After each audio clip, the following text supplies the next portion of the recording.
Saint Anthony மேரி கியோனல்லி 1789ல மிலன்ல உள்ள ஒரு விவசாய கிராமத்துல பிறந்திருக்காரு. இவருடைய பெற்றோர் ஒரு பண்ணையில தங்கி வேலை செஞ்சு வந்திருக்காங்க.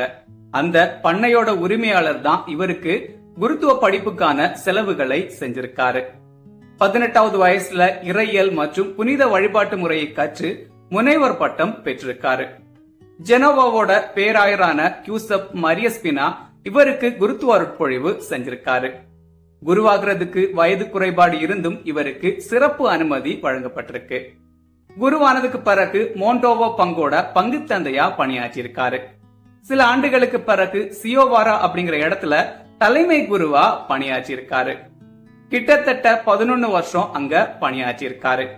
சில ஆண்டுகளுக்கு பிறகு ஆண்களுக்கான புனித அல்போன்சஸ் மறை பணியாளர்கள் அப்படிங்கிற சபையை நிறுவியிருக்காரு. கிட்டத்தட்ட 21 வருஷம் இந்த சபை செயல்பட்டு வந்திருக்கு. அதே மாதிரி பெண்களுக்கான தோட்ட அன்னையின் மகள்கள் அப்படிங்கிற சபையையும் நிறுவியிருக்காரு.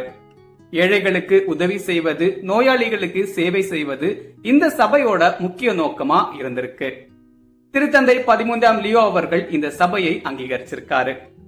ஐரோப்பா, ஆசியா மற்றும் ஐக்கிய அமெரிக்க நாடுகள்ல இப்பவும் இந்த சபை தொடர்ந்து செயல்பட்டு சேவை செஞ்சு வருது. திருத்தந்தை 13ஆம் கிரகோரி அவர்களால 1837ல போப்பியா மறை மாவட்டத்தோட ஆயரா திருநிலைப்படுத்தப்பட்டிருக்காரு. சில ஆண்டுகளுக்கு பிறகு நோய்வாய்ப்பட்டு இறுதியா 1846ல இறந்து போயிருக்காரு ஆந்தோனி மேரி கியோனல்லி. ஜூன் 7 செயின்ட் ஆந்தோனி மேரி கியோனல்லி ஃபீஸ்ட் டே.